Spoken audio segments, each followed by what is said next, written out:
Sean Hannity, weekdays 3 to 6 p.m. on Washington's Mall, WMAL, where Washington comes to talk.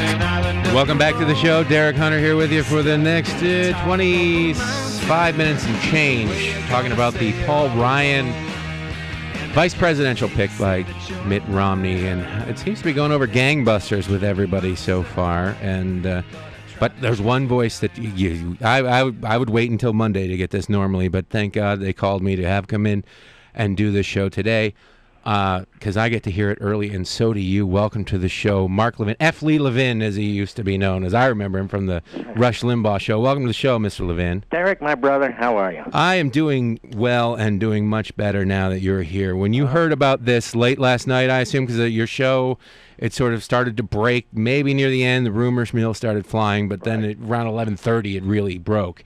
What was your first reaction? I know you're a fan of his. He's been on your show many times, but you're also sort of a Rubio supporter. Is there any disappointment in that, or is this a good thing all around? No, I think it's very good. Look, I thought Rubio and Ryan are the class of the field, and he picked Ryan, and that's great. I mean, Ryan's articulate, he's confident, he's principled, he's knowledgeable, and he's a conservative, and that helps. And that's what we needed, and I think that's what Romney needed. But I want to comment a little, because I've heard some of your guests and so forth as I've been in the car. It doesn't matter what state he comes from. That's an old model, you know, when you needed to bridge the old South and the North and other parts of the country. Those days are over. I mean, Cheney was picked. He didn't bring any geography to the table. Clinton picked Gore, two Southerners. Reagan picked Bush. He already had Texas wrapped up. So I think that is a very old model that we can pretty much ignore. Then I heard my buddy Larry Kudlow saying he really needs to emphasize growth. He's emphasizing too much this debt bomb. I mean, we have a $70 trillion unfunded liability here that has the potential to collapse the entire society and undermine the Constitution. We have to be able to do both. I mean, grow the economy for the current period, but you're not going to grow the economy when you have massive unfunded liabilities and yearly deficits of over $1 trillion. So I think a more mature, if I may say, or a more universal approach to this is you're going to have to deal with all of it now, because this is the stuff that can't be pushed down the road anymore, and it's not 1979. Which brings me to another point. Pundits are treating this as if this is a normal election, you know, like it's Nixon versus McGovern, or it's Bush versus Clinton, or it's not. I mean, we're running against a guy here who wants to do very serious things to this country and already has, and who will stoop as low as he needs to stoop in order to get it done. So I hear people talking just, you know, that's why I get passionate about this, as if it's, you know, this is different. It's different this time. We're running against a guy who's more like Hugo Chavez, and I'm not saying that as a joke. I'm no, saying it's true. When you listen to how he talks, when you listen to what he says, when he says, if Congress doesn't give me what I want, I'm going to do... We're running against an imperial president who's becoming more imperial by the day. So this is for all the marbles. So when we say, you know, Romney can take the high road while Ryan will take the low road, no. No, we got to fight for principled policies. They both do. They've got to use patriotic rhetoric, because that's what people want, and they're right. America-loving rhetoric for a change, and they have to be ruthless in their self-defense when these outrageous charges are made against them. Now, what do you think this does to the rhetoric? We've already seen some of the most disgusting campaigning that I can ever remember about, you know, Romney being a murderer, not paying any taxes, disappointing his father, and all of this. These vile attacks that have no substantiation for them. They're proven lies, and they still go, it doesn't matter, we're still going to run it. And that's exactly my point, and this is going to continue. I think we're paying a little bit too much attention to what they're going to do and what they're doing, and it's time for us to cream them. It's time for us to define who Obama and Biden are, and you're doing a good job of it today. But Biden is an idiot. I mean, with all due respect, they're talking. What do you really think, Mark? Well, really, he's been wrong on so many things. When he sat there as chairman of the Judiciary Committee, he was marble-mouthed. He didn't really understand what he was talking about. He can't speak in complete sentences on the campaign trail. I mean, he's a joke. And Obama's not that sharp either. I mean, a guy that continues to press his ideology in the face of the misery he's creating, that's not exactly a genius either. These guys are low-hanging fruit. Their record stinks all across the board. Their propaganda is really alien to most Americans. Just expose them for who they are and hammer them, and we should take our message of solid, principled, constitutional conservatism to the American people. And ultimately, Derek, people are going to decide. You want to live free in a prosperous society where your children aren't going to be drowning under red ink, or do you want to live in a miserable, authoritarian, centralized government? That's your choice. The choice couldn't be more stark, but in your years of observing and being involved in politics, Democrats, left liberals have always said one thing and then done another because what they want to do and what they actually do are so wildly unpopular that they can't be honest about it. But have you ever seen the disconnect between the two so dramatic? You got the president talking about raising the tone in politics and we got to move this country forward and we've got to do these great things, and then all of his flying monkey army is going out and being absolutely the opposite of what he's saying. He's talking about we need to honor the Constitution and honor the laws, and then he goes and violates them with an executive order. The disconnect between his words, his rhetoric, and his actions seem to be greater than anything I ever remember. It is, and he's a demagogue. Let's just say it what it is. He's a demagogue, which means anything goes. And one reason the press in this society is so protected under the First Amendment is they're supposed to be a watchdog against government. Not a watchdog against just solely Republicans. But apparently, other than you guys and the new media and a few in the old media, they're just going to parrot this stuff. I mean, even when I do my show during the week, I'm listening to the news at the top of the hour. I can hardly believe it. I mean, I'm hearing them just repeat the propaganda. I'll give you another example. The Ryan announcement comes out. I'm in the car. I put on the radio. I'm listening. And they're already saying the Democrats are going to say this about Ryan. Well, wait a minute. Why don't you just let them say it? Why are you saying what the Democrats are going to say about Ryan? The guy was just announced 1 hour ago. Oh, I watched MSNBC last night. What the hell for? I lost a bet, but I would have won like $100 million if it was a big stakes bet. So I watched Andrea Mitchell in high def, which gave me nightmares, but that's beside the point. It was frightening. It was like looking at a topographical map of the moon talking to me. But she was parroting everything. Oh, he's not going to be popular with women. He's anti-choice, she said. He's against reproductive freedom.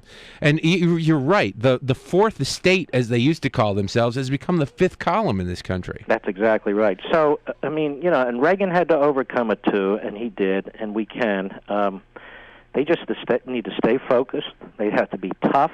They have to have their 5 or 6, no more than 10 campaign points that they want to get across to the American people. They have a record in Obama they need to stay focused on and continue to eviscerate. They don't have to lie about Obama's record. We're living it. We're living the Obama miracle, and it's a disaster. It's misery across the board, and we have opportunities too. I mean, Obama's at war on the private sector, which means he's at war against the blue-collar workers in this country, union and non-union. And we have opportunities too, and we ought to take advantage of them. But I got to tell you, Derek, I right before I came on, I'm looking at the internet, I'm reading a piece, and one of the Romney people says off the record, without attribution, no, this isn't like Sarah Palin. She wasn't ready for anything. No, I'm thinking, why do you have to say this stuff? Why can't they just stand on its own merits? Why do you have to try and get the votes from people and then insult them, give them the back of your hand? It's just bizarre because I think... Are they that insecure? I don't know, but I think based on my social sites and the significant response there to what I've posted, I think they're going to have massive support in the base, the Tea Party activists. And by the way, just as a humorous point, I hear these establishment guys who say there isn't an establishment, talking about the base. And I'm thinking, now wait a minute, if there's the base, then I guess there's an establishment too, right? But anyway, it's just a side point. It would make sense. So what do you see? I'm excited about this because the guy is an unequivocal conservative. I hear some people saying, well, he voted for this, he voted for that. I didn't say he's perfect. No one's perfect except for me and you to yourself. Everybody to themselves is perfect. Everybody else is flawed. But considering who Romney was considering, there were just a couple of them, from my point of view, who would excite me, and this was certainly one of them. The fellow's been on my show multiple times, where a lot of these guys duck my show. He's very articulate, he's very solid, and he knows how to take it to Obama. And this is all very important. He speaks both English and Wonk fluently and can translate between the two and not alienate and sort of turn off people. Eyes glaze over normally when you hear a Wonk talk. You just look for the exit. And this Medicare thing, this is hilarious. The only president in my lifetime who's tried to slash $600 or $700 billion out of Medicare is Obama. And now he's trying to save Medicare. He's trying to destroy Medicare to nationalize health care. And the trustees of Medicare say in 12 years it's bankrupt. So under the Obama plan, which is no plan, there is no Medicare in 12 years. Under the Ryan plan, if you're 55 or older, you're going to get Medicare, and everybody else, we're going to work on a reform system. So under the Ryan plan, he saves what is the core of the process, of the system, over a 10-year period. And under the Obama plan, which is no plan, it's dead in 12 years. Well, I think that the Democrats were ready to demagogue the issue. They aren't ready to debate it because their plan to fix Medicare, Medicaid, and Social Security is to pretend there's no problem with Medicare, Medicaid, and Social Security. So the way we do that is give them a little of their own medicine, except tell the truth. Obama seeks to eviscerate Medicare, which he does. He needs that money for Obamacare. He seeks to take $500 to $700 billion. I don't know. It grows every day. Out of the Medicare system, which will collapse it. So that's our message. Well, I hope that people get that message and hear it. Now, let's go back to Joe Biden a bit. I want to play this clip for you again. I know you've heard it 1,000 times. Oh, I've played it, but I love it. But, yeah, it's just the opening bit. Go ahead. Where did you place in that class? And the other question is, could you quickly, I think I probably have a much higher IQ than you do, I suspect. I went to law school on a full academic scholarship, the only one in my class to have a full academic scholarship. In the first year in law school, I decided I didn't want to be in law school and ended up in the bottom two-thirds of my class, and then decided I wanted to stay, went back to law school, and in fact ended up in the top half of my class. That's enough. That is Joe Biden bragging about himself. You've done this on your show. You do it so masterfully. I've tried to do it, but you can do it much better than I can. Tell us a little bit about the history of genius Joe Biden. Well, first of all, I think immediately the Romney campaign should ask for 10 debates between Ryan and Biden right away. That's number one. Well, I said he's an idiot. And, people say, what do you say? He really is an idiot. Yeah. And the fact of the matter is he had to cheat and lie his way through law school, and that's how he got through law school. Everything he says in that clip is a lie. I don't know what else to say about the guy, and yet they hold him out as a foreign policy expert. Can you tell me one thing this guy's ever said in foreign policy that makes him an expert? Nothing. He served on a committee. He served on a committee in the Senate, and that was it. But I'll tell you what, by the end of this weekend, we will know more about Paul Ryan's college years than we will about the president's college years. That's a very good point, and I'll bet you Paul Ryan's college years were quite good. He probably gave somebody a noogie. That was very important for the Romney crowd. The Atlantic is helicoptering a staff out to his college right now to cover this story.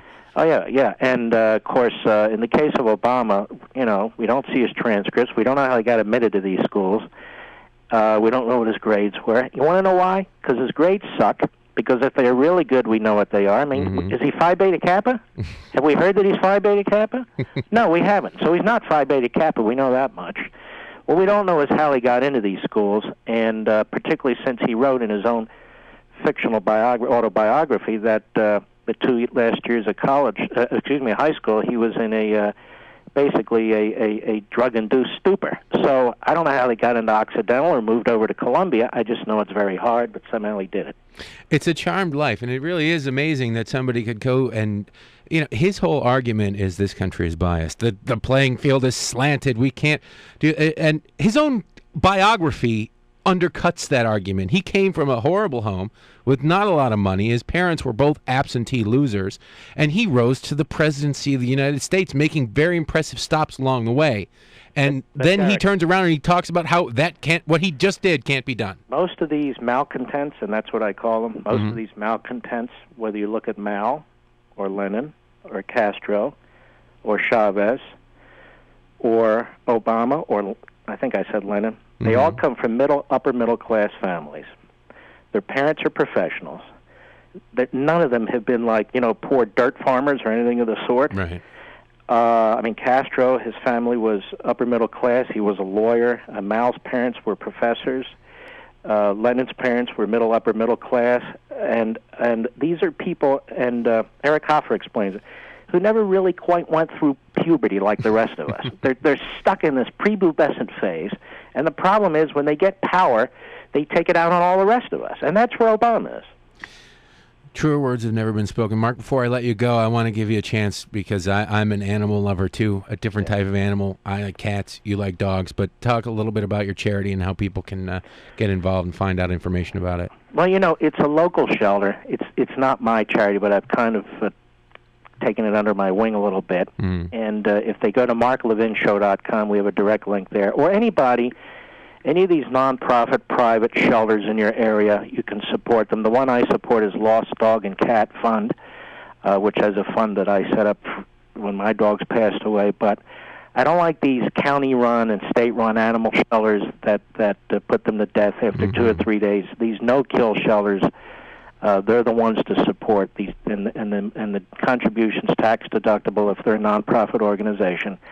And I would strongly encourage people to at least think about it and participate in it because it makes a big difference for cats and dogs. You're absolutely right. Cats, too. You can find out all about that at marklevinshow.com. On Twitter, you're Mark Levin Show, and it's facebook.com/Mark Levin Show. Mark Levin, always an honor, always a thrill. Thank you for taking time out of your Saturday to come in. Same here, Derek. God bless you, brother. Have a good weekend, and we'll be right back to wrap this up. The special edition, the Paul Ryan edition of The Big Show here on WMAL. We'll be right back.